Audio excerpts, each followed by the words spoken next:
This is the best time to be a woman. और आज विपक्ष वाले हो चाहे पक्ष वाले हो, सबसे पहले तो मैं सारी मातृशक्ति को तहे दिल से बधाई देती हूँ कि हम इतिहास का हिस्सा बने हैं। जो आज तक महिलाओं की एक इमेज रही है, सब महिलाओं ने बात रखी अपनी, चाहे हम लोग आज भी हर दिन पेपर में पढ़ते हैं बेटियों को जहर देके मार दिया गया, चाहे हम हर एक महिला के दिल में एक दर्द है अध्यक्ष महोदय। और आज प्रधानमंत्री जी नरेंद्र मोदी जी के नेतृत्व में जो एनडीए की सरकार ने किया है, मुझे हमारी एक बहुत ही चर्चित फिल्म है फिल्म इंडस्ट्री की, दिलवाले दुल्हनिया ले जाएंगे, उसमें एक डायलॉग है कि जा सिमरन तू जी ले अपनी जिंदगी। तो आज हमारी सरकार ने इस भारतवर्ष की बेटियों को कहा है, महिलाओं को कहा है, सारे पिंजरे टूट गए हैं, सारी दीवारें टूट गई है, जाओ बेटियों तुम जी लो अपनी जिंदगी। हम महिलाओं के लिए ये बहुत बड़ी बात है। मैं सारी महिलाओं को, यहाँ बैठी हुई सारी मेरी बहनों को बहुत बहुत बधाई देती हूँ।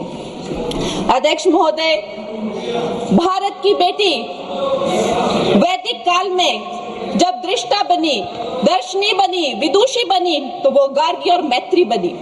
मध्यकाल में जब वो लड़ी, उसने नेतृत्व किया, वो रानी लक्ष्मीबाई बनी, वो अबक्का बनी।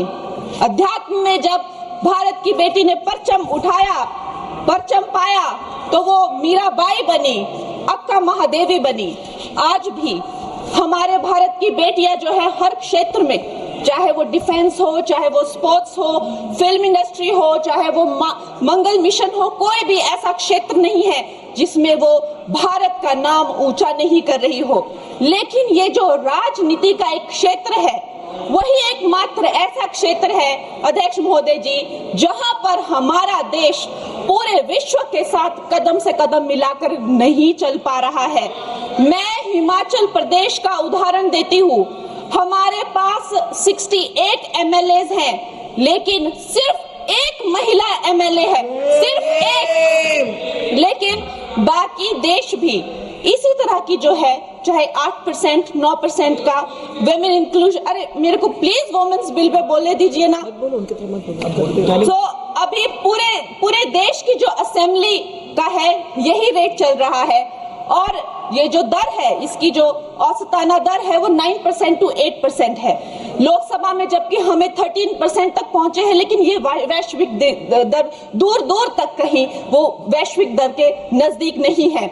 लेकिन आज जब ये महान उत्सव हमारी जिंदगियों में आया है, तो प्रधानमंत्री जी का एक शब्द मुझे याद आता है कि पेट में चूहे दौड़ना। कांग्रेस के पेट में जब भी कुछ अच्छा होने लगता है तो चूहे इनके दौड़ने लगते हैं, और वैसे ही चूहे दौड़ने शुरू हो गए हैं। अभी प्रियंका गांधी जी कह रही है कि संविधान ही बदल देंगे, यहाँ पे जो है डेमोक्रेसी ही खत्म कर देंगे, कुछ भी करने को जाते हैं तो डेमोक्रेसी खत्म कर देंगे। आप थोड़ा भी अगर कॉमन सेंस यूज करें कि जो लोकप्रिय नेता है, जो डेमोक्रेटिकली इलेक्टेड नेता है प्रधानमंत्री जी, जिन्हें डेमोक्रेसी ने उनकी पार्टी को लाया है, वो उस डेमोक्रेसी को क्यों खत्म करेंगे? वो थोड़ा ना कोई इंदिरा गांधी जी की तरह उनसे कोई कुर्सी ले रहा है तो उनको कुर्सी पे हक जमा के रखना है, तो वो डेमोक्रेसी खत्म करनी ही पड़ेगी। ऐसी तो कोई स्थिति है ही नहीं। तो जैसे प्रधानमंत्री जी ने कहा कि अगर किसी के लिए डेमोक्रेसी वर्क करती है तो वो मेरे लिए ही सबसे ज्यादा वर्क करती है, तो इतना तो कॉमन सेंस होना चाहिए। जब देखो लोगों को बहलाना फुसलाना, जब देखो जो है वो झूठी बातें चलाना।